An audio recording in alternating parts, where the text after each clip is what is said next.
Okay, so we're back. Yeah, so Haken is wow. They're very complex writers. What was the word I said?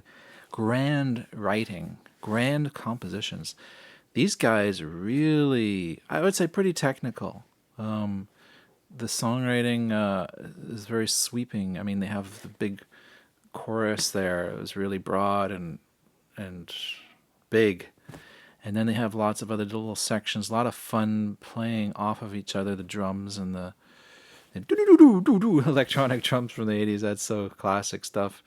And there was some classic keyboard bass sounds, the emulator, Emu, and all that, the keyboards. And yeah, I lived through all that. I was a young teenager in the 80s. So nothing came out of the 80s sounding like this, though. I mean, and the production wise, of course, now with digital production, everything is so much more punchier. You probably all heard about the loudness wars, where if you put on an album and in the old days when we put on a needle and listen to it on your dual turntable and listen to your stereo, your Kenwood receiver, and if you wanted it loud, you cranked it up, and there was lots of dynamics, quiet parts, loud parts. Whereas the digital age, it's like here's the top, here's the bottom. They just totally filled it up with sound, so the quiet parts even were so boosted that it was almost full of sound all the time. So it's just like a solid bar, and all the dynamics are lost. So in fact, when you're listening to a quiet part, it's actually not quiet. It's just as loud as everything else. And in one sense, you could say, well, that's better because you can hear it.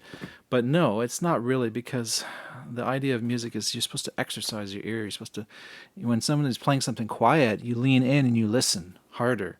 And it can be done. It's a mental thing, of course, but mentally listening. And I think the production of nowadays has diminished people's ability to listen carefully. And that's what I love about prog rock, is that it's all about listening, right? It's all about music for listening, whereas modern pop music is all about hearing, not listening. It's hearing. Oh, I hear a song on the radio now. That's the song I like. I hear it.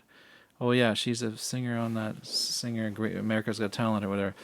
Yuck, yuck, yuck, yuck, yuck. I mean, sure, they're talented singers and blah blah blah, but to me, what's magical about music is when people get together and make music together.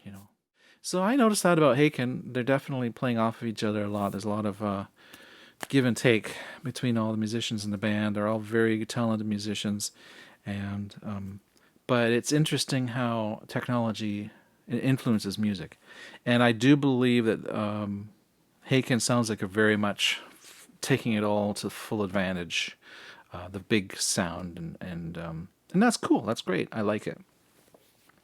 Uh, I would say it's almost like a technical tech sound. They sound very technical, which I think can get a little bit in one toward one sphere, toward a more colder sound, as opposed to a warmer sound. I'd say that maybe because the song called 1985, maybe they're doing that on purpose, making it very kind of electronic sounding, and I don't know. So those are my thoughts. For whatever they're worth, leave a thumbs up.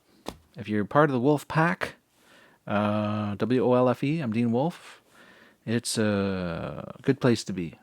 Progressive rock is big for us, so join the prog rock club. Talk to you all later. Spiraling out. It's Dean. See ya.